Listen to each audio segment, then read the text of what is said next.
nos has dado el privilegio, Señor, de estar aquí en tu casa. Te hemos adorado, te hemos cantado, hemos rendido nuestros corazones a ti y tú nos has dado una palabra de esperanza, Señor, maravillosa, donde tú has prometido, Señor, que nos vas a ayudar para darnos forma, Padre. Somos barro, tú eres nuestro hacedor y sabemos, Señor, que no está lejano el día en que podremos parecernos mucho más a ti. Hoy te pedimos, Señor, que nos hables a través de tu palabra, que tu nombre sea exaltado y glorificado siempre, Padre, porque ese es el propósito y ese fue el propósito cuando Jesús vino a la tierra, que el Espíritu Santo diera testimonio de Él y a su vez nosotros también, y de esa manera, Señor, recibiríamos transformación y vida eterna a nuestro ser. En el nombre de Jesús, amén. Bien, de nuestra serie Los privilegios de Dios, conociendo a Dios, el tema es los privilegios de Dios y lo vamos a dividir en dos partes porque el tema es extenso. Vamos a hablar de los privilegios de Dios, o podríamos también, si buscamos un sinónimo, es como hablar de las características, la exclusividad de Dios. Y bueno, cuando hablamos de Dios, hermanos, y sus privilegios o sus exclusividades, es necesario hacer una comparación entre lo que es Dios y lo que no es Dios. Sabemos que pues hay muchos dioses, ¿no? Tan solo en la India hay millones de dioses. Ellos no se comen la res porque para ellos es un dios. Entonces estamos pues llenos de dioses por todos lados y los que se van a ir sumando. Ahora, la palabra Dios del latín es la palabra Deus, que significa ser supremo, que es considerado el hacedor del universo, hacedor del mundo, de todos sus habitantes y de toda forma de vida, tanto de la que se conoce como de la que no se conoce. Dios también significa deidad a quien se le da culto. Ahora, la palabra ídolo tiene otro significado muy diferente, del latín idolum, que significa imagen de una deidad. Y ahí empezamos de una forma muy clara, ¿no? Imagen de una deidad que es objeto de culto, pero también un ídolo puede ser una persona, puede ser una cosa que es admirada o que puede ser tratada con exaltación. Llámese un artista, algún deportista, algún líder nacional, pero también puede ser tu esposo. Tu ídolo puede ser tu esposo, tu esposa puede ser un ídolo para ti, tu hijo, tu papá, tu abuelito. Bueno, ustedes saben que hay iglesias cristianas donde el ídolo es el pastor, ¿verdad? Hasta el día del pastor se celebra, cuando cumple años le llevan mariachi a su casa y bueno, a nosotros nos tocó experimentar en alguna ocasión a un ministerio que pertenecimos, donde el día del cumpleaños del pastor le llevaban serenata con música del mundo y la gente de la iglesia llegaba y le cantaba: pastor, pastor, si puedes tú con Dios hablar. Bueno, y en realidad era un ídolo para la congregación. Ídolo, hermanos, es la representación física o material de algo o alguien de la cual se da culto o adoración, mientras que Dios no es ninguna imagen, sino el sujeto o el ser considerado como el hacedor, creador o legislador universal. Ahí es donde estamos hablando de Dios, del verdadero Dios. Algunas opiniones, estos datos son muy interesantes porque algunas opiniones de personas que les preguntaron cuál era la diferencia entre las características de Dios y las de los ídolos, contestaron lo siguiente. Uno dijo: pues básicamente ninguna diferencia hay entre el Dios verdadero y los ídolos, tan falso tanto uno como el otro, dijo. Otra persona dijo: no hay miles de dioses, solo hay uno y se llama fe, dijo esa persona. También se llama poder mental o el nombre que le quieras poner a tu propio Dios, llámese cualquiera. Otra persona dijo: yo no puedo contestar porque soy ateo. Atentamente, Dios. Así contestó. A otro le preguntaron la diferencia entre Dios y los ídolos y dijo: solo diré que es lo mismo porque Dios es mitología. Es decir, es un cuento del hombre, al igual que los ídolos paganos que han inventado para engañar a la humanidad. Bueno, podemos ver que hay muchísimas opiniones y hay una gran confusión, hermanos. Recuerden que la Biblia dice que el diablo es padre de mentira. Él no puede hablar verdad porque no hay verdad en él. Desde el principio ha sido mentiroso. Entonces Satanás se ha encargado de meter en las mentes de las personas pensamientos, ideas totalmente contrarios al pensamiento de la Biblia, ¿sí? Que es el pensamiento de Dios. Ahora, es importante mencionar que los griegos fueron quienes tuvieron más dioses y héroes que cualquier nación del mundo. Bueno, hoy sabemos que la India tiene millones de dioses. Sin embargo, también es importante decir que de todos estos dioses de los griegos se derivaron la mayoría de los dioses e ídolos que hoy existen alrededor del mundo, por supuesto, incluyendo los que hay en nuestro país, México. Los dioses griegos, hermanos, residían en un lugar llamado Monte Olimpo, ubicado en la región de Tesalia, y allí formaban una sociedad organizada en términos de autoridad y poderes. Se movían con total libertad y formaban 3 grupos que controlaban el cielo, el mar y la tierra. Ahora bien, las características de los dioses o de los 12 dioses más importantes, llamados olímpicos, eran: número 1, estaba Zeus, ¿sí? Zeus. ¿Quién era Zeus? Para los griegos era el dios del rayo y era el principal de todos los dioses griegos. Y su definición es que él era el padre de los dioses y de todos los hombres, así era considerado. Era el rey de los dioses que supervisaban el universo, era el dios del cielo y el dios del trueno, y sus atributos incluyen el rayo, el águila, el toro y el roble, los elementos más fuertes que ellos podían vislumbrar en aquella época. Después viene otro dios o diosa, la diosa Hera, con H, o Hera, que era la diosa del hogar, protectora de los matrimonios y de los nacimientos. Esta era la esposa de Zeus. Después viene Hefesto, dios del fuego, y es el dios del fuego y la forja, así como los herreros, el dios de los herreros, de los artesanos, de los escultores, de los metales y la metalurgia. Era adorado en todos los centros industriales y manufactureros de Grecia, especialmente en Atenas. También había otro dios llamado Atenea, diosa de la sabiduría y de la guerra. También Apolo, dios de las artes y de la profecía, era el dios de la muerte súbita, de las plagas y enfermedades, pero también era el dios de la curación y de la protección contra las fuerzas malignas. Además, Apolo era el dios de la belleza, de la perfección, de la armonía, del equilibrio y de la razón. También había otros dioses griegos como Artemisa, que era la diosa de la casa, Ares, dios de la guerra, Afrodita, diosa del amor, Hestia, diosa del hogar, o más apropiadamente del fuego que da calor y vida a los hogares. También estaba Hermes, dios del comercio, Demeter, diosa de la agricultora, y también se menciona a Poseidón, que era dios de los mares. Y Poseidón nació, según los griegos, con un poder fabuloso porque podía dominar a su voluntad las características caprichosas, podía dominar a su voluntad las caprichosas fuerzas de la naturaleza. Así controlaba los terremotos y las tormentas, podía provocarlas con su rayo, y además era el rey absoluto del mundo marino, ya que gobernaba mares, océanos, lagos y ríos con su cetro de 3 puntas, que se ha convertido ya en todo un símbolo de su divina presencia. Bien, como podrán ver, hermanos, el significado y operación de estos dioses griegos pues es exactamente el mismo hasta el día de hoy.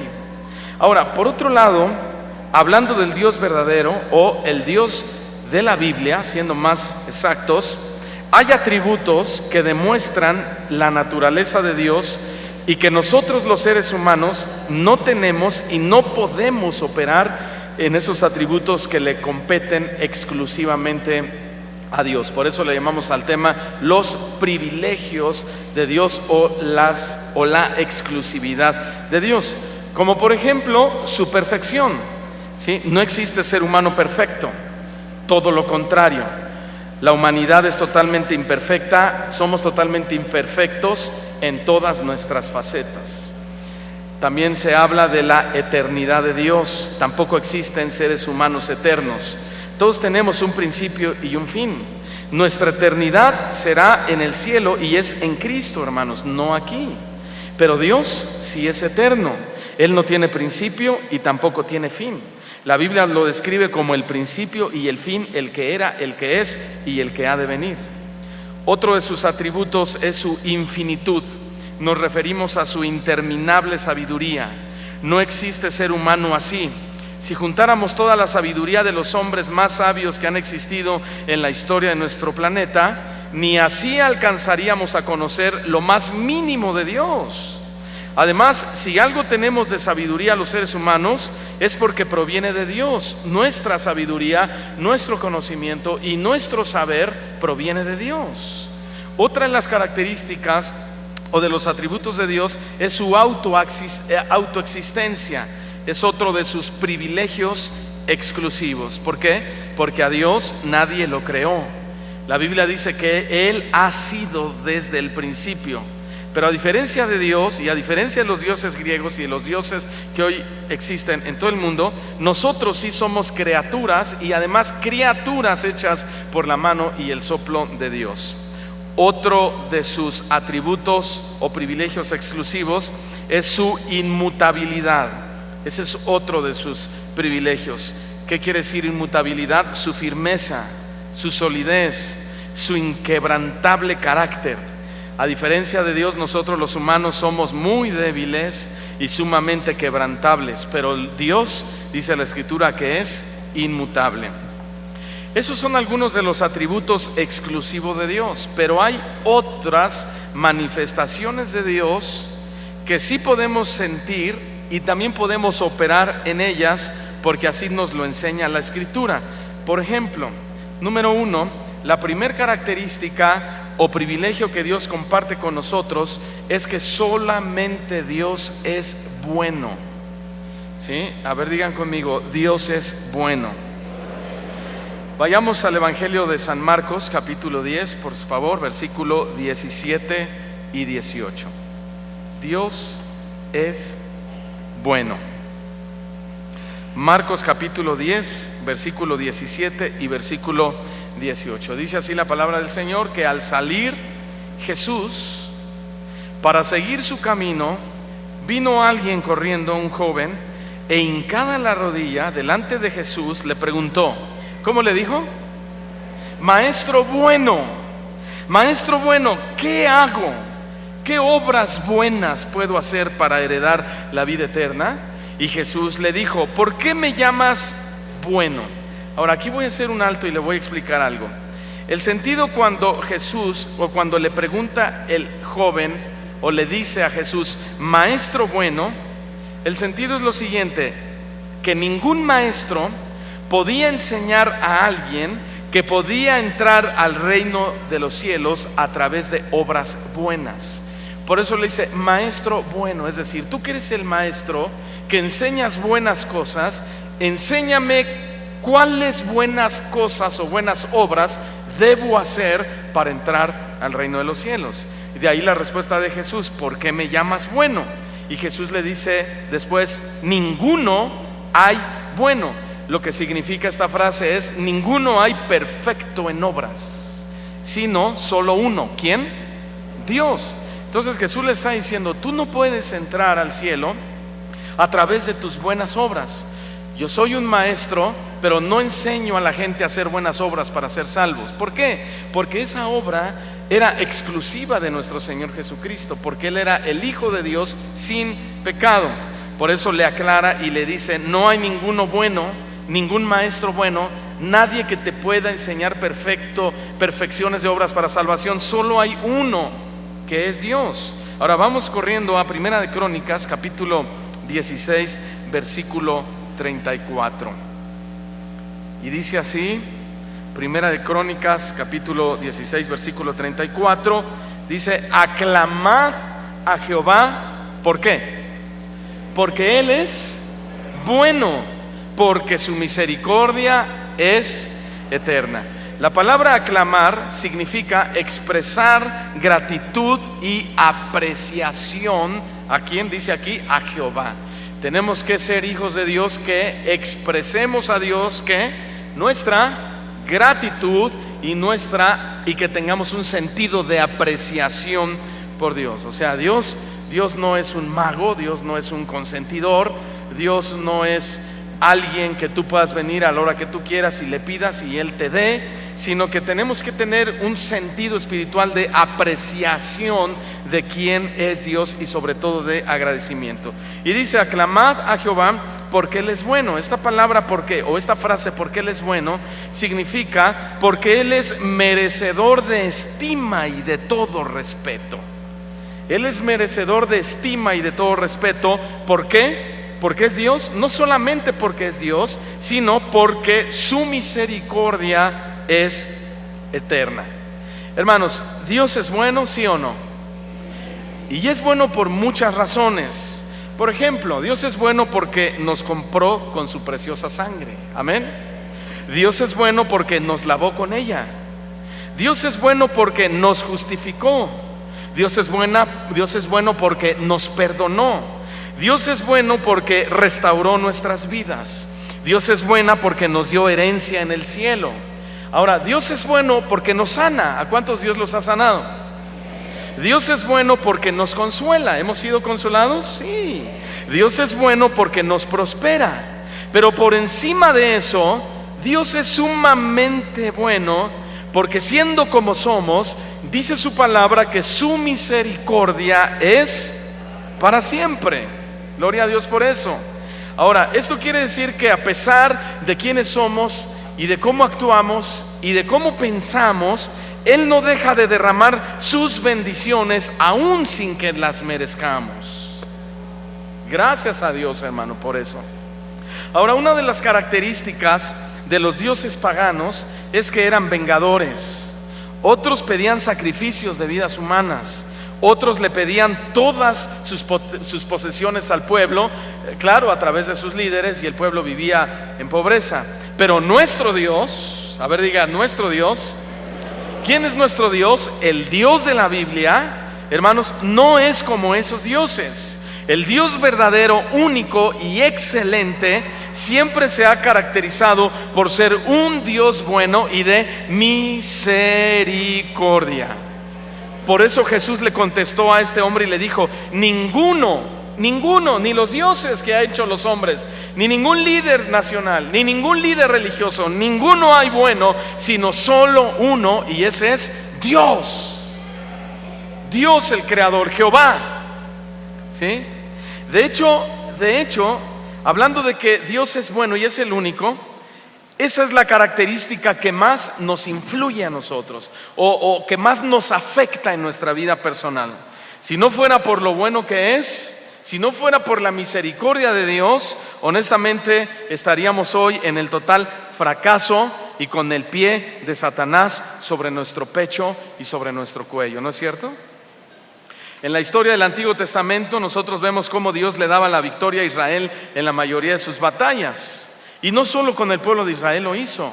Hoy vemos y experimentamos lo mismo, el mismo favor de parte de Dios hacia nosotros, a pesar de nuestras infidelidades, a pesar de nuestros pecados, a pesar de nuestra deslealtad. Dios no ha dejado de ser bueno.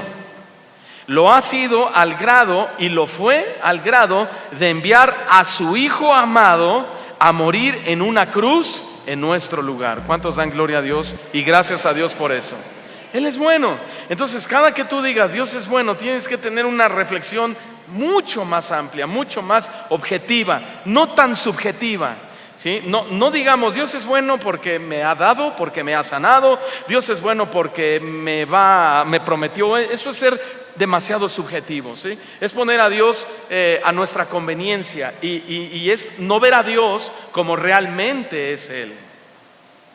Todas esas cosas, por supuesto, son manifestaciones de su gracia porque Él es bueno, pero son añadiduras. Pero Dios es bueno no por eso, Dios es bueno por muchas otras cosas realmente más importantes y más fundamentales para la vida de los cristianos. Segunda de Crónicas, capítulo 5, versículo 13. Vamos a ver bastantes escrituras. Si no alcanza a buscarlas, anótelos solamente y síganlo en la pantalla. Segunda de Crónicas, capítulo 5, versículo 13, dice que cuando sonaban pues las trompetas y cantaban todos a una sola voz, estamos hablando del pueblo de Israel, ¿para qué? Para alabar, ¿y qué más? Y para dar gracias a Jehová. Y a medida que alzaban la voz con trompetas y címbalos y otros instrumentos de música, ¿y qué hacían? Y alababan a Jehová diciendo, ¿qué decían? Porque Él es bueno. Fíjense, en medio de cantos, de alabanza, de adoración, de gritos de júbilo, eso gritaban. Hace rato Alexis en la alabanza decía, ¿cuántos dan un grito de júbilo? ¿Verdad? Y hace unos años enseñamos que los gritos de júbilo bíblico son expresiones que glorifican a Dios. No es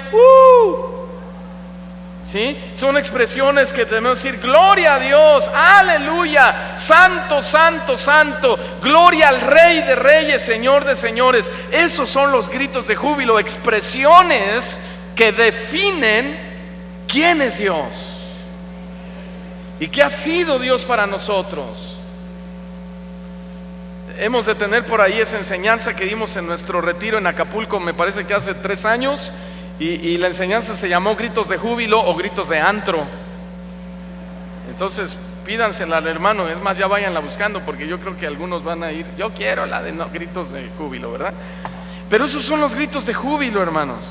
Ahora, dice que ellos gritaban porque Él es bueno, porque su misericordia es para siempre. Entonces la casa se llenó de una nube, la casa de Jehová. Ahora, ¿qué representaba la nube? La nube representaba, como todos lo sabemos, y representa la presencia de Dios descendiendo en medio de su pueblo. Pero antes de que su presencia descendieran, ¿sabe lo que tuvo que hacer el pueblo? Y lo acabamos de leer. Alabaron, sonaron trompetas, alzaron la voz y daban gracias a Dios diciendo, porque Él es bueno, porque su misericordia es para siempre. Porque Él es bueno, porque para siempre es su misericordia. Si tú hoy pudiste entrar a este templo por esa puerta, debiste haber entrado gritando, gracias Señor, eres bueno, porque me permites estar aquí. Y para siempre es tu misericordia. Hay quienes hoy no existen y no tienen la oportunidad de entrar a la casa de Dios a decirle, gracias Señor, porque has sido bueno, porque tu misericordia ha sido siempre. ¿Y cuántos hemos experimentado que Dios es bueno? ¿Cuántos hemos comprobado la misericordia de Dios? ¿Cuántos? Amén, todos. Absolutamente todos los hombres lo hemos comprobado. No estamos muertos, ¿por qué? Porque Él es bueno y porque su misericordia ha sido siempre. No estamos desahuciados porque Él es bueno y porque su misericordia ha sido siempre. No vivimos debajo de un puente mendigando limosnas porque Él es bueno y para siempre ha sido su misericordia.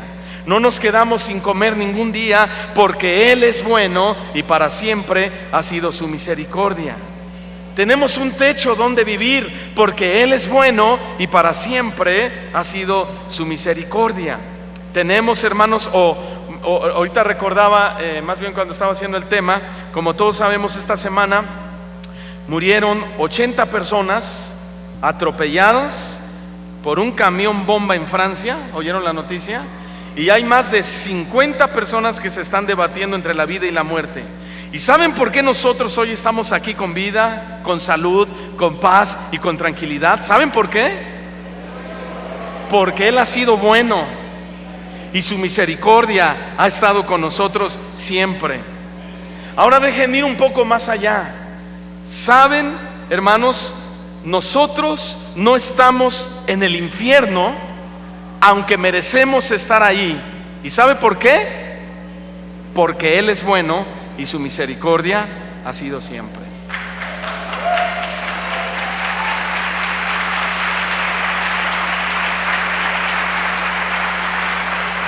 Además es extremadamente bueno porque acepta nuestra adoración y nos revela su voluntad. Wow. Él acepta nuestra adoración. No es necesario ponerle veladoras, no es necesario hacerle un nicho, no es necesario ponerle incienso. Dios no necesita nada de eso para aceptar nuestra adoración. Fíjense bien, Dios la acepta cuando anhelamos adorarle ardientemente, porque entendemos que Él es Dios y que Él es bueno. Si tan solo nuestra alma y nuestro corazón le dice eso a Dios: oh Dios, eres bueno y necesito adorarte, debo adorarte, tengo el deber de adorarte, me salvaste, me perdonaste, tengo herencia en el cielo. Y eso es lo único que Dios necesita para recibir nuestra adoración. El Salmo capítulo 84, versículo 1 al 4. Salmo capítulo 84, versículo 1 al 4, dice de la siguiente manera. Oiga cómo expresa David este salmo. Y dice: cuán amables son tus moradas, oh Jehová de los ejércitos. Anhela mi alma y aún ardientemente desea los atrios de Jehová. Qué maravilloso es Dios, ¿no es cierto, hermanos? Qué bueno es Dios, ¿sí o no, hermanos? ¿Qué dijo David al principio del verso 1? Cuán, ¿qué? Amables. ¿Saben lo que significa eso? Cuán encantadoras. Cuán encantadoras son tus moradas, oh Jehová de los ejércitos. Anhela mi alma significa desea fuerte y persistentemente y aún ardiente. Mi alma desea los atrios de Jehová. Hermanos, para David el atrio era suficiente para expresar su agradecimiento a Dios por lo bueno que Él había sido con él. Para él era suficiente los atrios. ¿Cuáles eran los atrios? El lugar, el tabernáculo se formaba por tres áreas: el atrio, el lugar santo y el lugar santísimo. El atrio eran los patios, era el lugar de afuera, hermanos. No era el lugar santo donde estaba el incensario, donde estaban los panes de la presencia, donde estaba el candelero de oro. Tampoco era el lugar santísimo donde estaba el arca del pacto, calafateada de oro, y adentro estaban el maná, estaba la vara de Aarón que reverdeció, y estaban las tablas de la ley, donde el sacerdote hablaba cara a cara con Dios, en el sentido de que oía la instrucción de Dios, no que lo veía.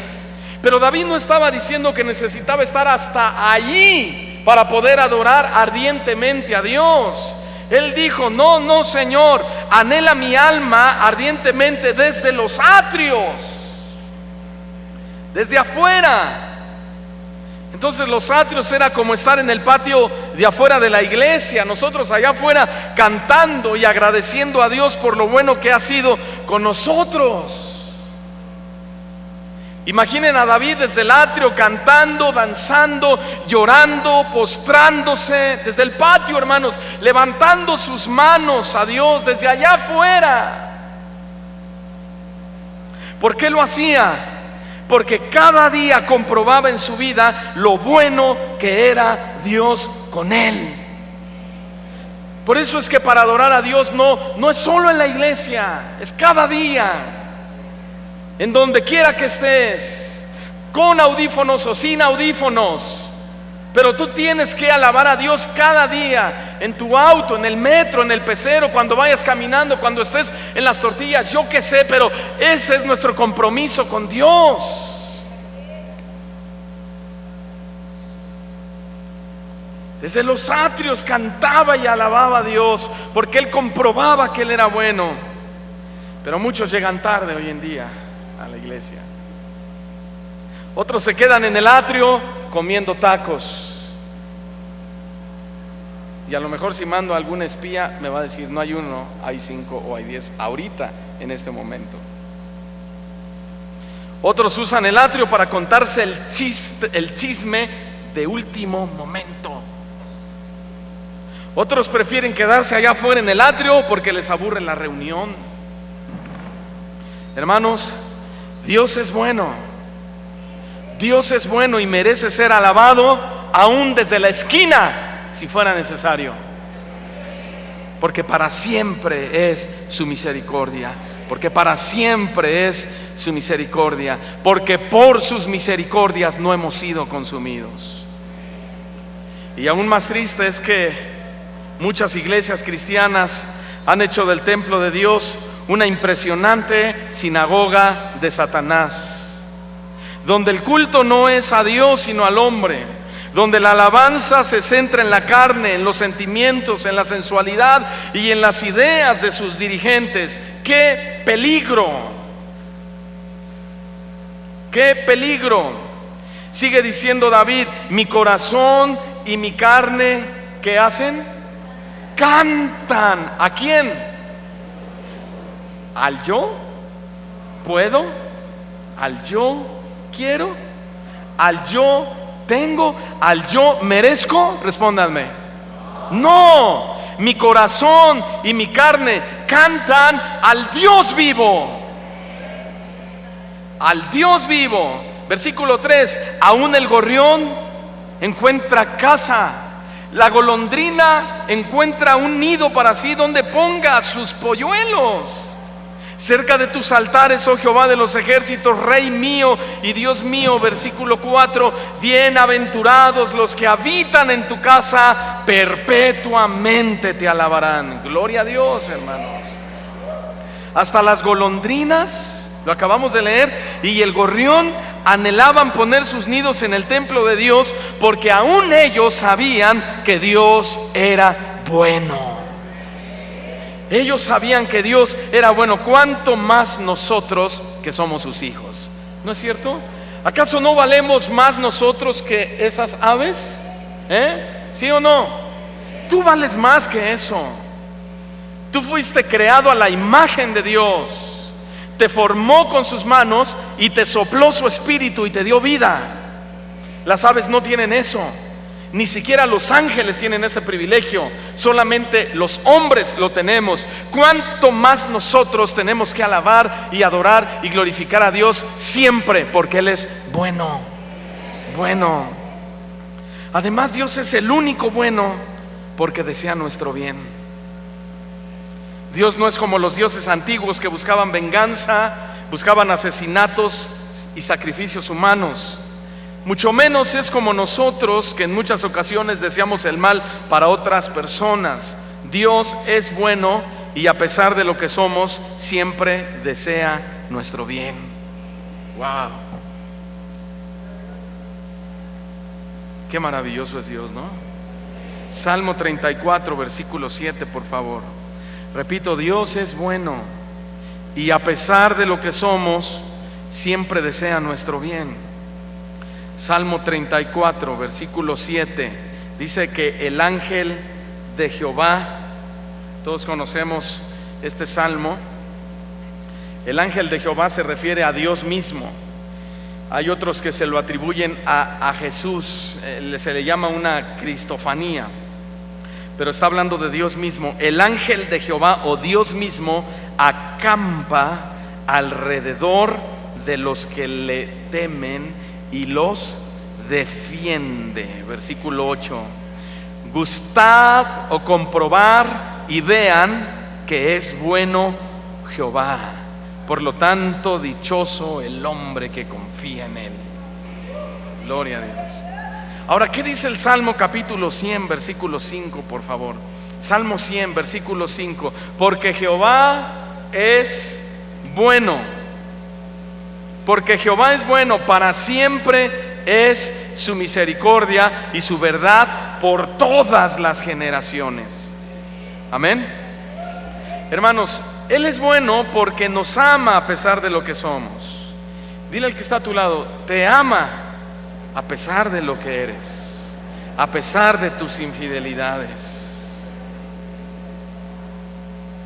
te ama.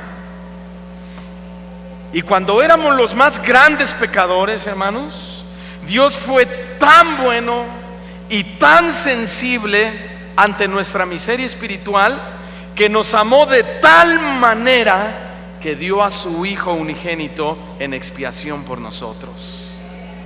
Qué impresionante es Dios. Juan capítulo 3 versículo 16, porque de tal manera amó Dios al mundo, y se refiere al hombre pecador. Porque de tal manera amó Dios a los hombres que pecaban, que dio a su Hijo unigénito, para que todo aquel que en Él cree, en su Hijo, no se pierda, mas tenga vida eterna. Primera de Juan capítulo 4 versículo 10, en esto consiste el amor. En esto consiste el amor. Primera de Juan 4:10. ¿En qué consiste el amor? Fíjense bien, no en que nosotros hayamos amado a Dios.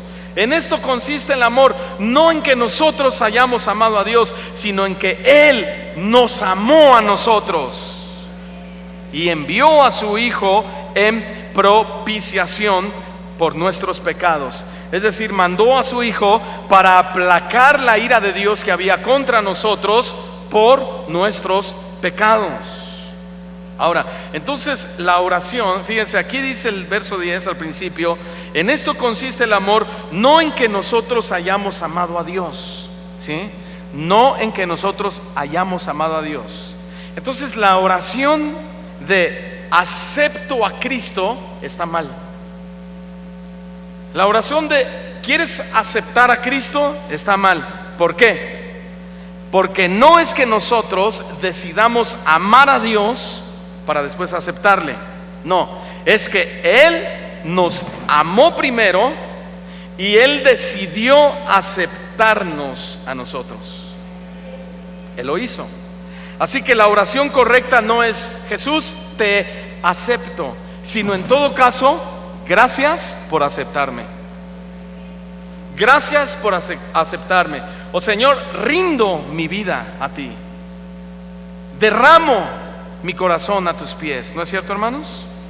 Dios es bueno porque nos amó a pesar de lo que éramos y nos sigue amando a pesar de lo que somos. Y es muy, muy bueno porque es misericordioso y paciente. Salmo 118 versículo 1. Es muy, muy bueno porque es misericordioso y paciente. Salmo 118:1 dice: alabad a Jehová porque Él es bueno, porque para siempre es su misericordia. Segunda de Pedro capítulo 3 versículo 9, segunda de Pedro 3 verso 9, dice que el Señor no retarda su promesa. Eso quiere decir que Él está pronto a regresar por la iglesia, el arrebatamiento. ¿Cuántos dan gracias a Dios por eso? Y dice Pedro, pero algunos la tienen por tardanza. Y hemos oído hoy en día predicadores que dicen: ya se tardó Cristo más de 2000 años en venir, no sabemos si vaya a venir, mejor dedícate a hacer negocios, le dice al pueblo. No, no te dediques a hacer negocios. La Escritura dice: si alguno ama al mundo y las cosas que están en el mundo, el amor del Padre no está en él. Nuestro corazón debe estar siempre amando a Cristo y esperando el día de su venida. Que estemos alerta como las vírgenes. Y entonces dice él, sino que es paciente para con nosotros, no queriendo que ninguno perezca, sino que todos procedan al arrepentimiento. ¿Cuántos le damos gracias a Dios por su paciencia? ¿En serio? Sí. Sí. La paciencia que Dios nos tiene hasta el día de hoy, hermanos, escuchen bien, es una de las características exclusivas más divinas que Dios le ofrece a la humanidad. ¿Por qué? Porque nos revela a un Dios amoroso, misericordioso, compasivo y absolutamente bueno. La frase es paciente, la frase no queriendo que ninguno perezca y la frase procedan al arrepentimiento son frases que revelan la gracia de Dios hacia la humanidad. Ahora, para la religión, los dioses siempre actúan con venganza, siempre actúan con castigo, con destrucción, con sacrificios, etcétera, etcétera, etcétera.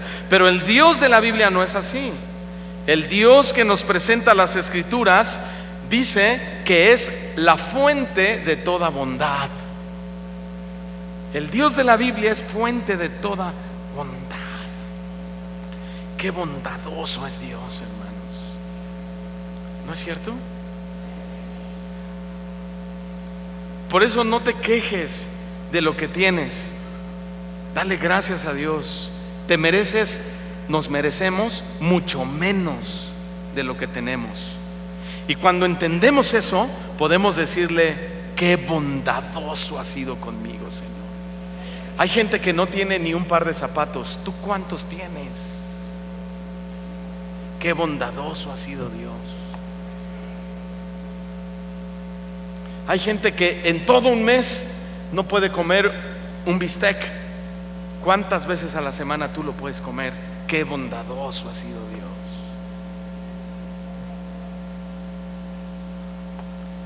Dios es la fuente de toda bondad. Éxodo 34, versículo 6 dice que pasando Jehová por delante de Moisés. Aquí estamos en un momento donde Moisés está delante de Dios y Dios le va a dictar los 10 mandamientos, las tablas de la ley, por segunda ocasión. Sube Moisés al monte para encontrarse con Dios y dice el verso 6: pasa Jehová delante de Moisés, y entonces Moisés proclama y dice: Jehová, Jehová fuerte. Noten cómo Moisés va a describir la bondad de Dios: misericordioso y piadoso, tardo para la ira y grande en misericordia y verdad. Moisés se da cuenta que esa experiencia lo pudo haber matado en ese instante, y no fue así. Él lo vio, lo sintió, lo percibió, pasó enfrente de él y dijo él: Jehová, Jehová, que eres fuerte, misericordioso y piadoso has sido conmigo, tardo para la ira y grande en misericordia y verdad. Si no fuera por eso, hermano, también nosotros hoy estaríamos consumidos. No podríamos humanamente hablando soportar la presencia de Dios si no es gracias al intercesor, intermediario, que es nuestro Señor Jesucristo. En Él y por Él es que nosotros tenemos entrada directa al trono de su gracia y podemos hablar con Él y no morir al instante.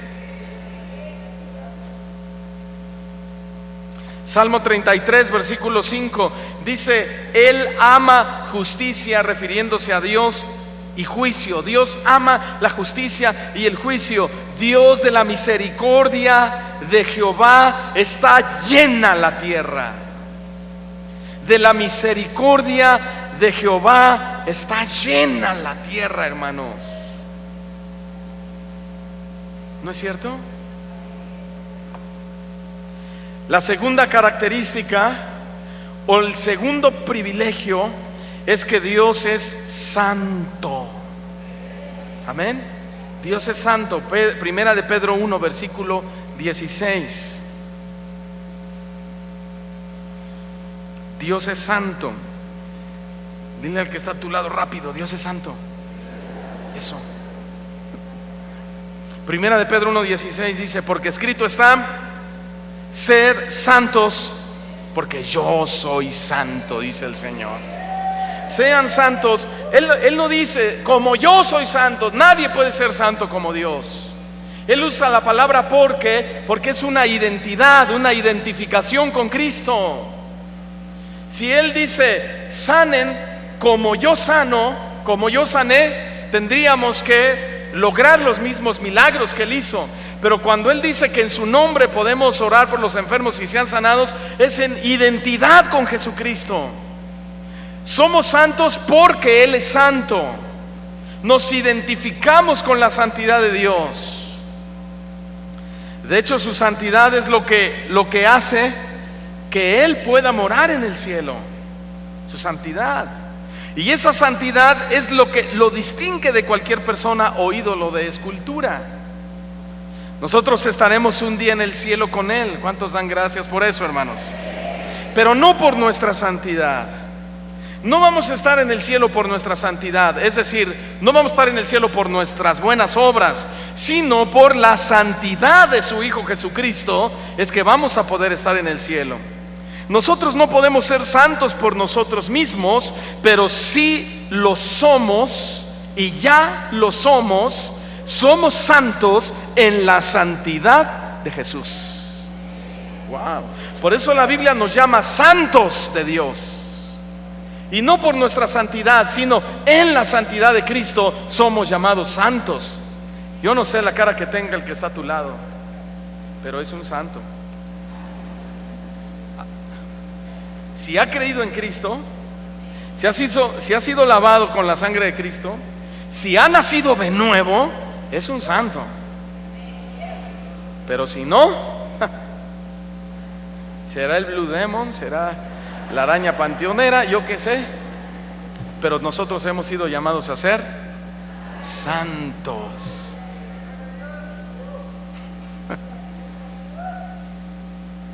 Salmo 11, versículo 4 dice que Jehová está en su santo templo. Y no habla de aquí, de un templo así como este. Él habla del cielo. Jehová está en su santo templo. Jehová tiene en el cielo su trono. ¿Dónde? ¿Dónde lo tiene? ¿Verdad que no lo tiene aquí en la tierra? No, por supuesto que no. Hay quienes quieren reinar aquí en la tierra y quieren gobernar aquí en la tierra, pero no, Jesús dijo: mi reino no es de este mundo. Y el reino de Dios, dice, Jehová tiene en el cielo su trono. Sus ojos ven, sus párpados examinan a los hijos de los hombres. Salmo 99, versículo 1. Dígame, ¿qué Dios de escultura puede hacer eso? ¿Qué hombre puede hacer eso? Salmo 99, verso 1 dice: Jehová reina, y porque Jehová reina temblarán los pueblos. Él está sentado sobre los querubines, es decir, una autoridad por encima de la autoridad que le dio a los querubines, a los ángeles, a los arcángeles. Su autoridad está sobre la autoridad de ellas. Se conmoverá toda la tierra. Versículo 2: Jehová en Sión es grande y exaltado sobre todos los pueblos. Versículo 13: por lo tanto, alaben tu nombre grande y temible. ¿Por qué? Porque Él es santo. Alaben tu nombre grande y temible, porque Él es santo. Amén. Él es santo y hay que alabarlo porque Él es santo, hermanos. Ahora, estos salmos elogian y exaltan la santidad de Dios de forma única. Por la manera en que David escribe estos salmos, está diciendo que Dios, escuchen bien, Dios es el gobernador exaltado sobre todos los pueblos de la tierra. Y por lo tanto ellos deben honrar su nombre grande y temible y reconocer la verdad de que Él es impecablemente santo. Lamentablemente nuestro mundo se deprava aceleradamente. Lamentablemente nuestro mundo se deprava velozmente. Las leyes, los programas de televisión, las modas, las palabras que habla la gente, las tendencias, la forma de vestir, los juegos electrónicos, etcétera, etcétera, etcétera. Todo está lleno de depravación y pecados. Qué lejos está la santidad de la mente humana, hermanos. ¿Y qué vamos a hacer como iglesia? ¿Vamos a hacer las mismas cosas que ellos hacen? Pregunto. ¿Qué vamos a hacer como iglesia? ¿Vamos a caer en las mismas depravaciones que ellos caen? Vamos al cine y si el contenido... Un día me preguntaba alguien: oye, ¿y los cristianos van al cine? ¡Claro!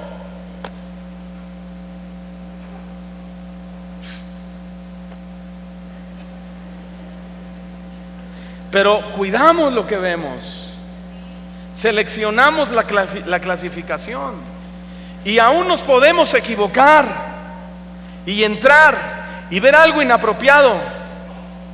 ¿Y qué vamos a hacer? Si el contenido de la película afecta a nuestra santidad, ¿nos vamos a quedar de todos modos? No, salte, hay que salirnos. No importa que te tachen de espantado, es mejor cuidar nuestra santidad, ¿no es cierto, hermanos? Es mejor. Apenas nos tuvimos que salir de una película, íbamos con los niños bien contentos, papá, que mira que es de risa, y vamos, y a los 10 minutos nos tuvimos que salir de la película. Es mejor perder el dinero de la entrada que la santidad. Nos salimos, ya habíamos pagado, y somos muchos de familia, hermano. Y compramos palomitas, y compramos refresco, y compramos quién sabe cuánta cosa, hermano. Y ahí todos.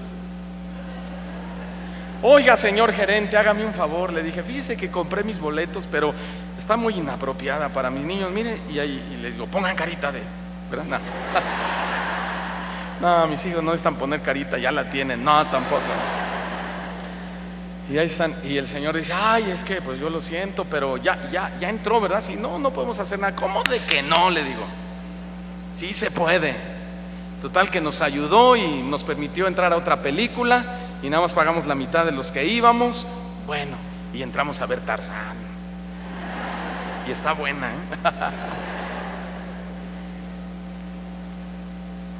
Jesús dijo, si tu ojo es ocasión de caer, sácalo. Mejor te es entrar al reino de los cielos sin un ojo que con los dos irte al infierno. Dios es santo. Nuestro Dios es santo. Nuestro Señor es santo. Nuestro Salvador, nuestro papá es santo. Identidad. ¿Vamos a permitirle a nuestros hijos ver videos o tener juegos que depraven sus mentes? No. Después tendremos problemas mayores. Ellos no saben cuidar su santidad, pero para eso estamos nosotros, sus padres. ¿O vamos a dejar que nuestros hijos usen Facebook e Instagram sin nuestra supervisión? No.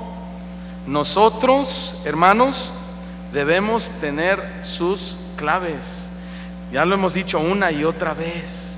Debemos tener sus accesos. Para eso somos sus padres, para cuidarlos y protegerlos de los sodomitas que buscan aprovecharse de nuestros hijos. Una mujer le decía a mi esposa, yo le doy a mis hijos su espacio. Yo no me meto, yo les doy su espacio.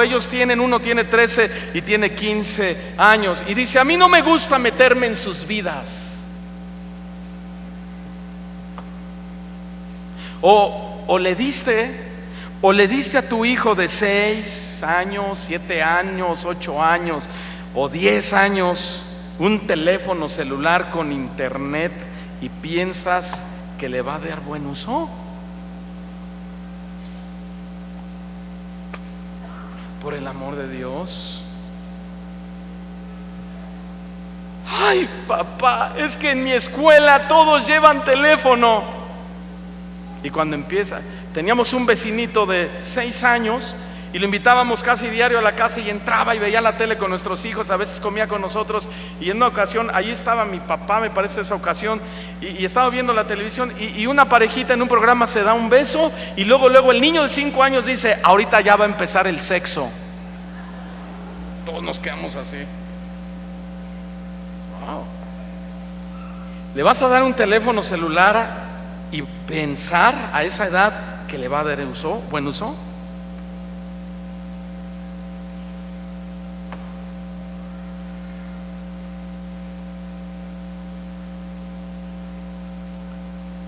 ¿O le vas a dar permiso a tu hijo, a tu hija, que tenga novio a los 13 años, 14, 15, 16, 17? Dígame usted si una edad apropiada para casarse es, a ver, deme edades, 22, 23, 25, por ahí. Y tú le, ay, es que si no se enoja. Que se enoje.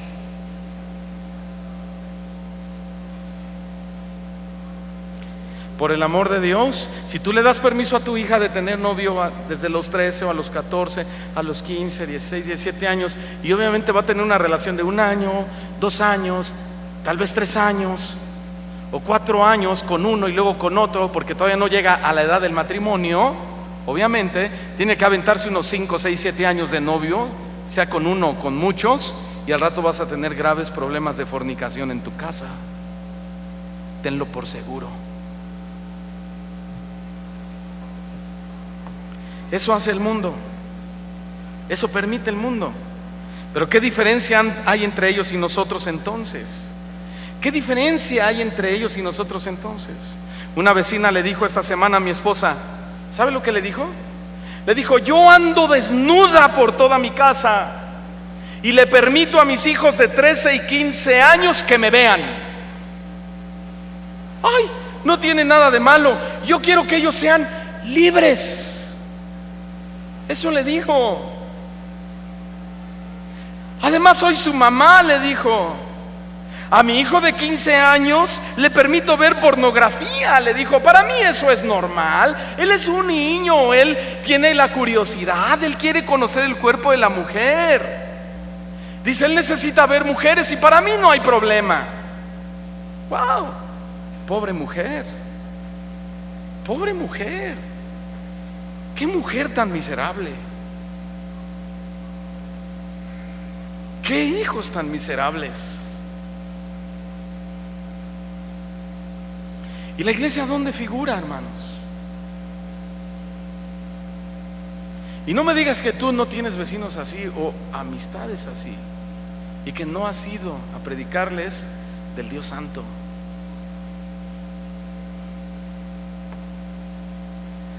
¿Vamos a quedarnos callados como iglesia ante tales depravaciones? Como iglesia debemos levantar nuestra voz y proclamar que hay un Dios que es 3 veces santo. Hay un Dios que es 3 veces santo y está a punto de destruir el pecado y a quienes lo practican. No te guardes el mensaje, eres responsable. Lo eres. Ponte a predicar las buenas nuevas ya. Ya.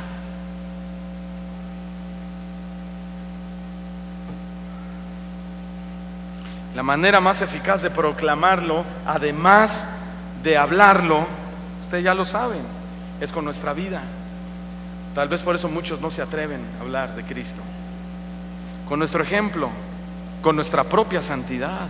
Y no te hablo de perfección, no te hablo de que no vas a cometer errores. El cristiano peca, pero no practica el pecado. Por otro lado, la Biblia dice que aquel cuyo nombre es santo habita la eternidad. ¿Cuántos quieren estar ahí? Isaías 57, versículo 15. Habita la eternidad, porque así dijo el alto y sublime, el que habita la eternidad y cuyo nombre es el Santo. Dijo, yo habito en la altura y la santidad y con el quebrantado y humilde de espíritu, para hacer vivir el espíritu de los humildes y para vivificar el corazón de los quebrantados. Wow, hermanos, ¿se dio cuenta? Lo que acabamos de leer es grandioso. Lo que acabamos de leer, lo que Isaías escribió, es que el Dios que mora en la altura y la santidad, ese Dios que nuestros ojos no lo alcanzan a dimensionar, también mora en el corazón quebrantado y humilde. O sea que una persona orgullosa, que no acepta sus errores, que no sabe perdonar ni pedir perdón, que siempre se justifica de sus malos actos, está imposibilitado y no puede crecer en su santidad. La dureza de su corazón le estorba. La santidad de Cristo, por otro lado, es tan inexplicable para nosotros porque cargó con nuestros pecados. ¿Cuántos dan gloria a Dios por eso, hermano? Su santidad cargó con tus pecados. Se dio el santo por los profanos, el justo por los injustos, el inocente por los culpables, el perfecto por lo vil y menospreciado. Hechos 4:27, su primera parte dice: porque verdaderamente se unieron en esta ciudad contra tu santo Hijo Jesús, a quien ungiste. El mundo ataca y pelea y hace guerra contra todo lo que se llame santidad.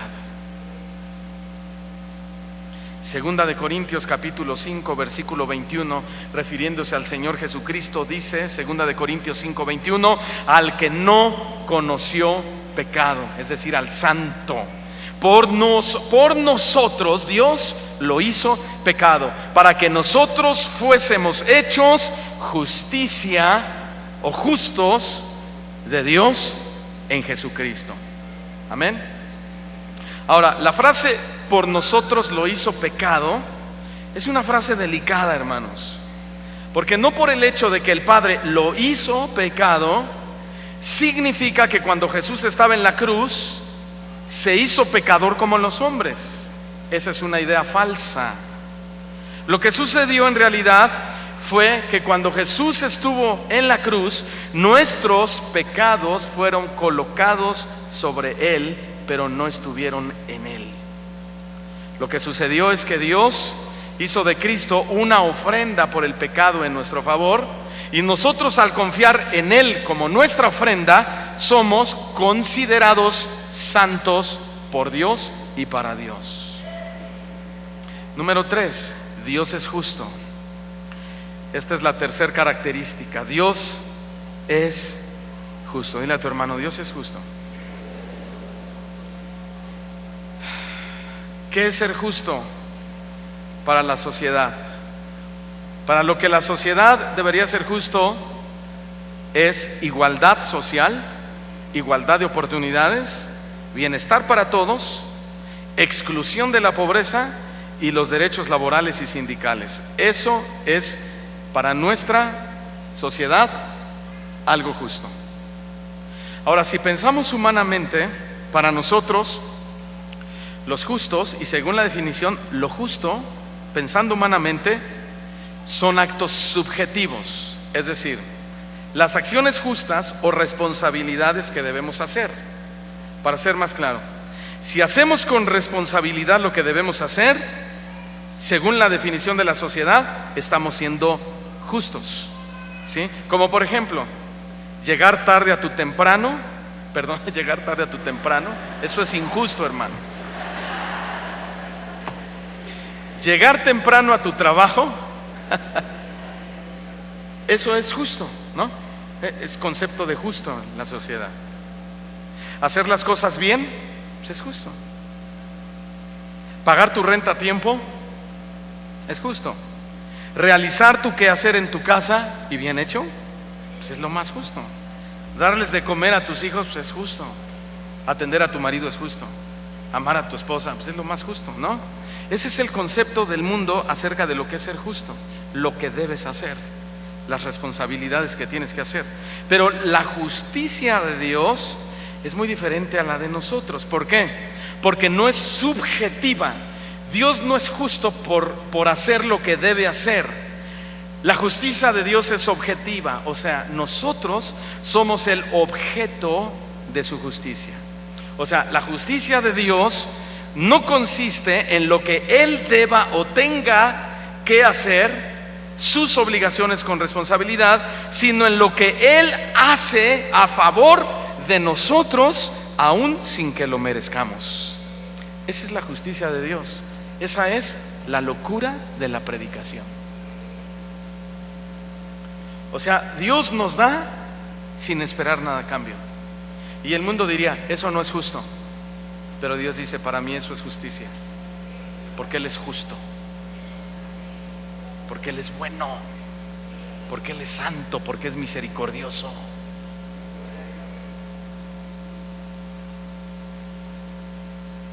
Salmo 129, versículo 4. Dice: Jehová es justo. Salmo 129, verso 4. Jehová es ¿qué? Justo. Dice: las coyundas, cortó las coyundas de los impíos. Coyundas son las cadenas. Y se refiere este salmo a cuando Dios liberó a su pueblo de la esclavitud de Egipto. Dios le había prometido al pueblo de Israel que sería libre, y en eso consistió y consiste hasta el día de hoy su justicia, en que Dios siempre cumple lo que promete. ¿Cuántos dan gloria a Dios por eso? Por eso es que Él es justo, Él cumple lo que promete. ¿Merecía el pueblo de Israel ser libre, hermanos? No, ellos ofendían a Dios todo el tiempo. ¿Merecíamos nosotros la absolución gratuita de nuestros pecados? A ver, respondan. No, tampoco, porque también nosotros hemos pasado toda nuestra vida ofendiendo a Dios. Y sin embargo, ¿por qué lo hizo Dios? Por su justicia, por su promesa, porque Él cumple sus promesas. ¿Merecíamos ser sanados de nuestras enfermedades? No. ¿Por qué? Porque la enfermedad es la consecuencia del pecado original de Adán y Eva. Y entonces, ¿por qué somos sanados cuando oramos en el nombre de Jesús? Por su justicia, porque es su promesa. Wow. Por eso Él dice en la Escritura que Él juró por su propio nombre, no por el de nosotros. ¿Merecíamos, hermano, el cielo?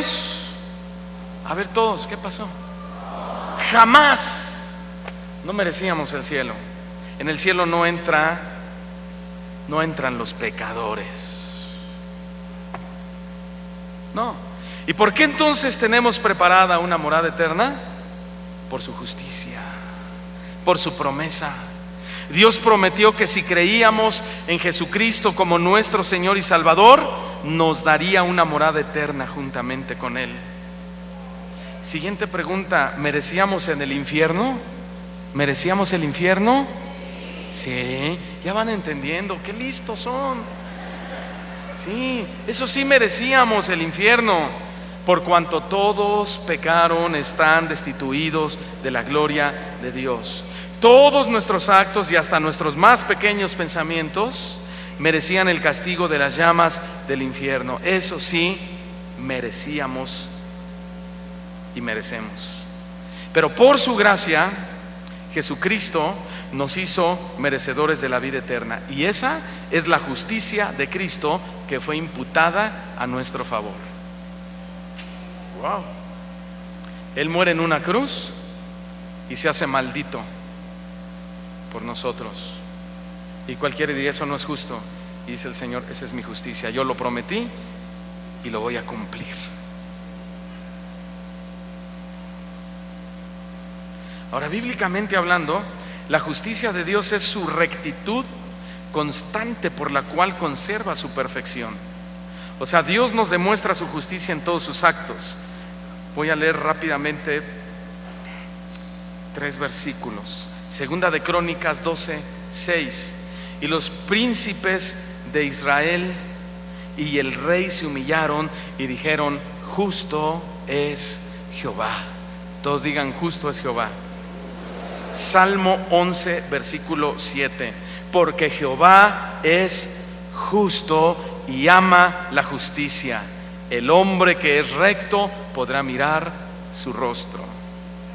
Salmo capítulo 116, versículo 5. Clemente es Jehová y justo, sí, misericordioso es nuestro Dios. Salmo capítulo 145, versículo 17. Justo es Jehová en todos sus caminos y misericordioso en todas sus obras. Hermanos, si estamos sanos, ¿por qué es? Por su justicia. Si estamos sanos es por su justicia, ya lo dijimos, por su promesa, ¿verdad que sí? ¿Sí o no? Pero si Él permite la enfermedad, ¿qué? ¿deja de ser justo? Él sigue siendo justo. Si prosperamos es por su justicia, porque Él lo prometió. Pero si Él permite la escasez, no deja de ser justo. Si Él nos salva, oigan bien, es por su justicia, porque Él lo prometió y es por gracia. Pero si manda a alguien al infierno, no deja de ser justo. Aunque muchos le gritarán: no es justo, Señor. Dios es justo. Y es debido a ese atributo que es justo, de que es justo. Fíjense oigan lo que les voy a decir. Debido a que Él es justo, puede premiar a los cristianos y darnos retribuciones incuestionables ante todos los hombres. ¿Escuchó? Lo voy a repetir. Debido a que Él es justo, puede premiar a los cristianos y darnos retribuciones incuestionables por los hombres. Dios dándonos premios. Dios dándonos premios. ¿Sí? ¿Podría el liderazgo dejar de caminar por los pasillos, por favor, para que no me distraigan? Repito, Dios dándonos premios, Dios retribuyéndonos a nosotros, simples seres mortales. Impresionante, pero sí. La justicia de Dios le permite hacer lo que Él quiera. Él es soberano. ¿Realmente merecemos que nos den algún premio en el cielo? No. En todo caso, Jesús lo merece. ¿Merecemos que nos retribuya por el servicio que le dimos aquí en la tierra? No. Somos sus siervos, somos sus esclavos, somos sus sirvientes. Somos nosotros los que tratamos de corresponder a lo que Él hizo por nosotros. ¿No es así? Pero esa es la justicia de Dios, incomprensible, totalmente inobjetable. Nadie puede decirle no. Nos va a premiar de pura gracia. Eso me funde los fusibles, hermanos. ¿Y qué vas a hacer con el premio que Dios te dé? ¿Y qué vas a hacer con la corona que Dios te dé? ¿Vas a andar caminando por las calles de oro y mar de cristal diciendo: oh, miren mi corona? Porque no todos tendrán. No, el premio que Dios te dé tendrá que ser puesto a los pies de Cristo, como lo hacen los 24 ancianos delante de su trono, que ponen sus coronas delante del Señor y dicen día y noche: santo, santo, santo, Jehová de los ejércitos es su nombre.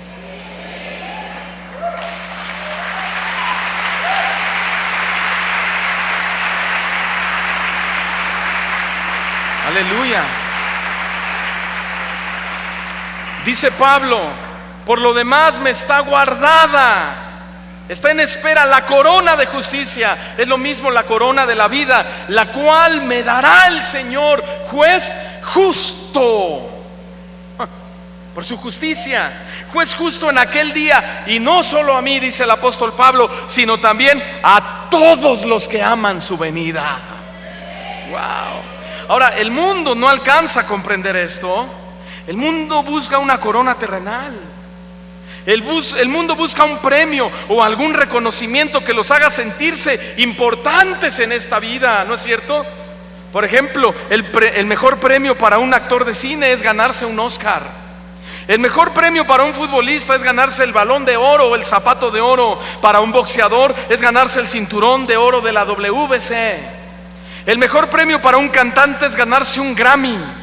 El mejor premio para un escritor es ganarse el Nobel de Literatura.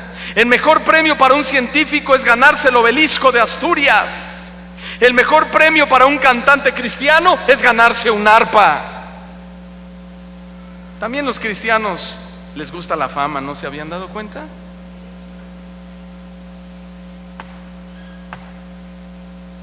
Pero para un verdadero hijo de Dios, para un nacido de nuevo, para un cristiano que conoce la palabra de Dios, todos estos premios o premiecillos, en palabras del apóstol Pablo, son escoria, basura. Porque un creyente de verdad sabe que el mejor premio, regalo o bondad que puede recibir es la corona de justicia, la cual le dará el Señor juez justo en aquel día y a todos los que aman su venida. No busques fama, ni popularidad, ni renombre, ni títulos. Busquemos que Él sea glorificado, que Él sea engrandecido y no nosotros.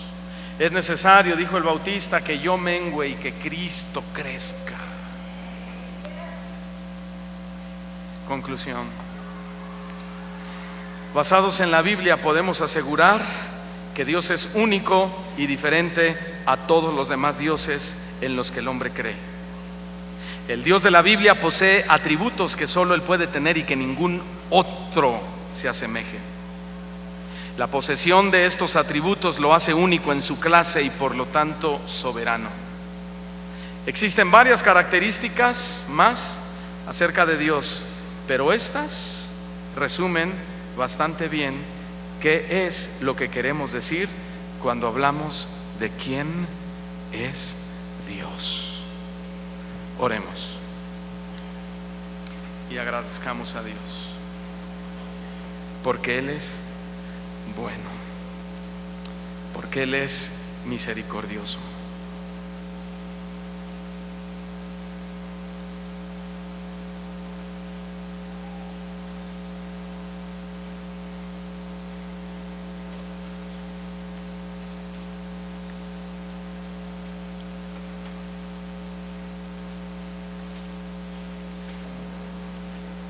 Ora a Dios, ora al Señor.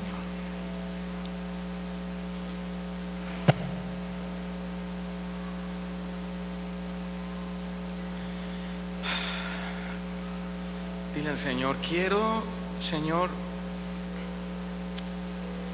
mi premio por tu justicia, la corona de la vida. Que ese sea tu sueño, que ese sea tu deseo, tu objetivo, que esa sea tu preocupación. Todo lo demás vendrá por añadidura.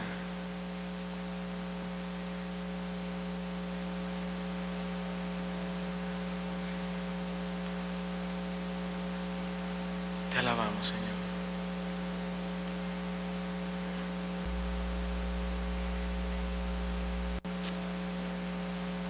Gracias por ser tan bueno.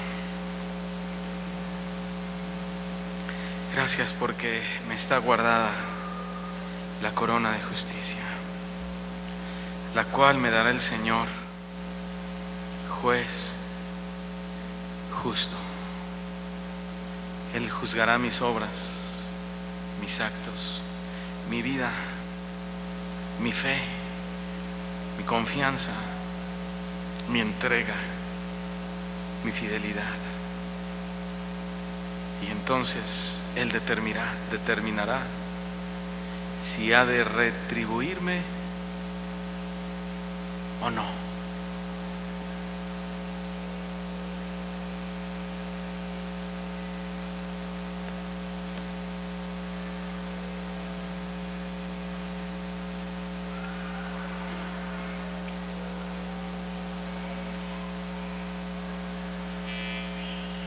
Justo es Jehová en todos sus caminos y misericordioso en todas sus obras. Clemente es Jehová y justo, sí, misericordioso es nuestro Dios. Jehová es justo y ama la justicia, y el hombre recto mirará su rostro. Y los príncipes y los reyes se humillarán y dirán: justo es Jehová. Perdona mis pecados, Señor. perdona mis pecados. Necesito, Señor, de ti. Necesito tu misericordia. Necesito tu bondad, tu compasión.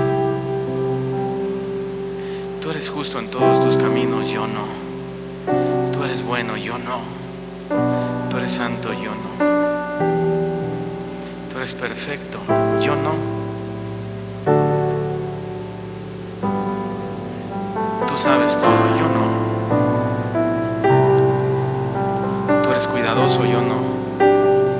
Tú eres sabio, yo no.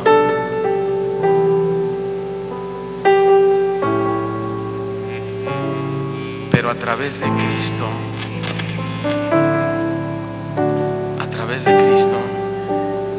sé que puedo recibir todo eso por su gracia, por su bondad y por su justicia.